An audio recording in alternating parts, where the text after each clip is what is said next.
तालिबान गिड़गिड़ा रहा है भारत के सामने और कुछ ऐसी ही बात कर रहा है जैसे कि 2.5 हाथ की लकड़ी हो और 9 हाथ का बीज हो। आखिर तालिबान क्यों गिड़गिड़ाने लगा? तो रूस और चीन भी भारत के बड़े एक्शन से भौचक्के रह गए, या ये कहें कि भारत ने रूस और चीन को घसीट लिया। तो वहीं दूसरी तरफ यूरोप के लिए भारत का तेजस बन गया काल। इसके अलावा बहुत कुछ, आइए जानते हैं इन खबरों को विस्तार से। स्क्रीन पर ये जो इलाका देख रहे हैं आप, अफगानिस्तान यानी सेंट्रल एशिया का वो जगह जहां इस वक्त पूरा तबाही मचा हुआ है। हालांकि लगातार अमेरिका भी एयर स्ट्राइक कर रहा है, सपोर्ट दे रहा है अफगानिस्तान की सेना को, और अफगानिस्तान की सेना भी अपना दमखम दिखा रही है। पर अब जैसा कि हमने आपको पिछली खबर में बताया था, अफगानिस्तान की सरकार ने भारत से मदद मांगी और भारत ने अपना बड़ा वाला एक्शन ले लिया है।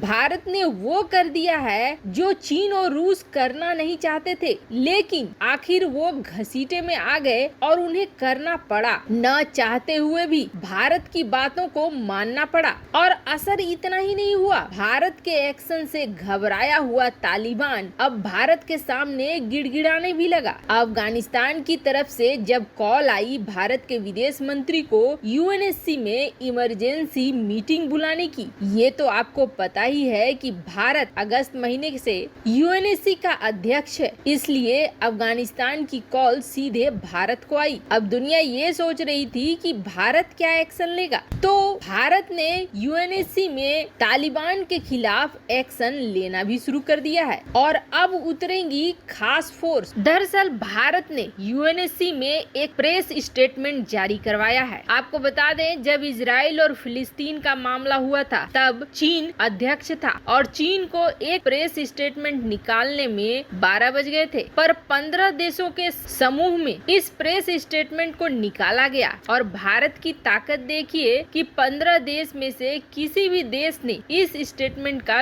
विरोध नहीं किया। अब प्रेस स्टेटमेंट जो है वो खुद में कई पॉइंट्स ऐसे रख रहा है जो काफी खास है। यहाँ तक कि भारत ने चीन और रूस दोनों को मजबूर कर दिया कि वो भारत की बात माने।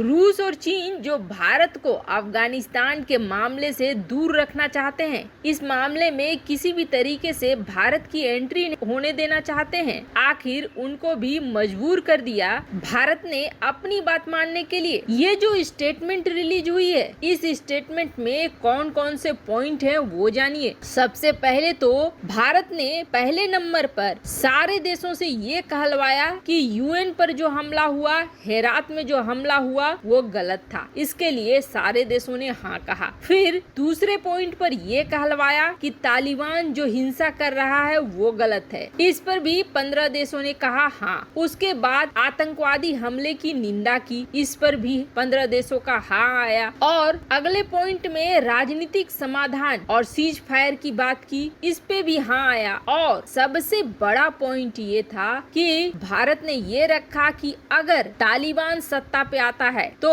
हम उसे मान्यता नहीं देंगे। यूरोपीय यूनियन कह चुका है, नाटो कह चुका है, भारत कह चुका है और अमेरिका भी कह चुका है कि अगर तालिबान सत्ता पे आता है तो ये देश उसे अनुमति नहीं देंगे, उसे सरकार नहीं मानेंगे। और अब उसमें जुड़ गया यूएन भी। अब देखिए, न चाहते हुए भी चीन और रूस को इस बात का समर्थन देना पड़ा, क्योंकि दुनिया के बाकी सारे देश इन पॉइंट्स का समर्थन दे रहे थे। चीन को तालिबान अपना दोस्त मानता है, हालांकि चीन किसी को दोस्त नहीं मानता है, ये तो बिल्कुल तय है। वो सिर्फ अपना प्रॉफिट जानता है, पर वो भी इस मामले में भारत के समर्थन में खड़ा हो गया। अब जैसे ही यूएन में ये प्रेस स्टेटमेंट जारी हुआ, वैसे ही तालिबान बौखला गया। और तालिबान बौखला कर इस बार भारत पे नाराज नहीं हो रहा है, बल्कि भारत के सामने गिड़गिड़ा रहा है। और अब आप कई आर्टिकल देखोगे जिसमें तालिबान ये कह रहा है कि हम भारतीय प्रोजेक्ट को कुछ नहीं होने देंगे, आप टेंशन नहीं लो, हम आपके प्रोजेक्ट की पूरी सुरक्षा करेंगे। क्योंकि तालिबान का मानना है कि भारत हमारे मामले में इसलिए इंटरफेयर कर रहा है क्योंकि भारत का बड़ा निवेश है अफगानिस्तान के अंदर। और अब तालिबान की हालत ये हो गई है कि वो भारत से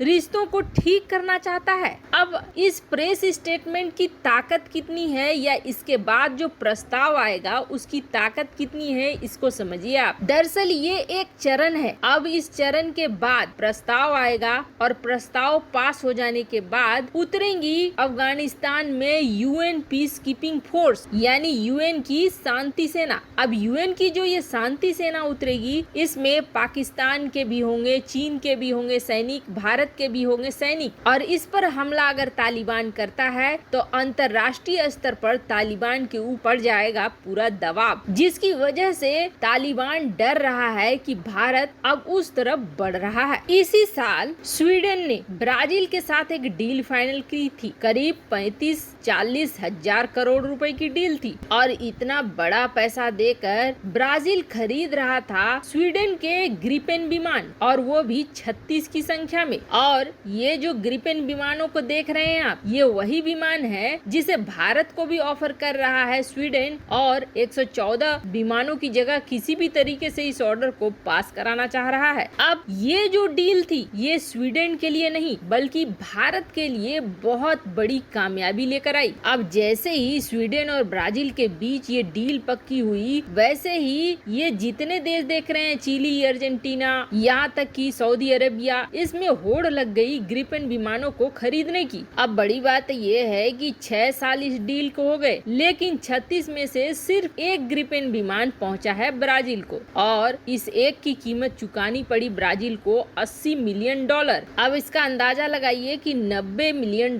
में F-35 मिलेगा और 80 मिलियन में ग्रिपेन, और $80 मिलियन में ही राफेल भी मिल जाएगा। और अब ये हो गया कि ग्रिपेन ने अपनी साख खो दी, जिसके बाद जितने देश उतावले हुए थे ग्रिपेन खरीदने के लिए स्वीडन से, वे सारे पीछे हटने लगे। और जो देश पहले ग्रिपेन खरीदना चाहते थे, वो अब भारत के तेजस की तरफ आ रहे हैं। अब जिन देशों ने तेजस के लिए भारत के लड़ाकू विमानों में रुचि दिखाई है, उनमें आप इधर ही आ जाइए, चिली, अर्जेंटीना, ब्राजील। तो वहीं एशिया में इंडोनेशिया, वियतनाम, मलेशिया जो कि ट्रायल के लिए टीम भी भेज रही है, थाईलैंड, और मिडिल ईस्ट में जाएंगे तो सऊदी और यूएई, इन्होंने रुचि दिखाई है। अब आप सोचेंगे सबने सिर्फ रुचि दिखाई है, अभी तक तो कोई ऑर्डर आया ही नहीं है। तो ये एक लंबा प्रोसेस होता है। हमने भी जब राफेल विमानों को खरीदा तो तुरंत नहीं खरीद लिया, या हम भी एमका के जरिए 114 लड़ाकू विमानों को खरीदना चाहते हैं तो तुरंत नहीं खरीद लेते हैं, बल्कि उस दिशा में काम करना शुरू कर देते हैं। और यही हो रहा है। भारतीय तेजस अब यूरोप के ग्रिपेन और स्वीडन के लिए एक बड़ा काल बन रहा है। वैसे आपको क्या लगता है, क्या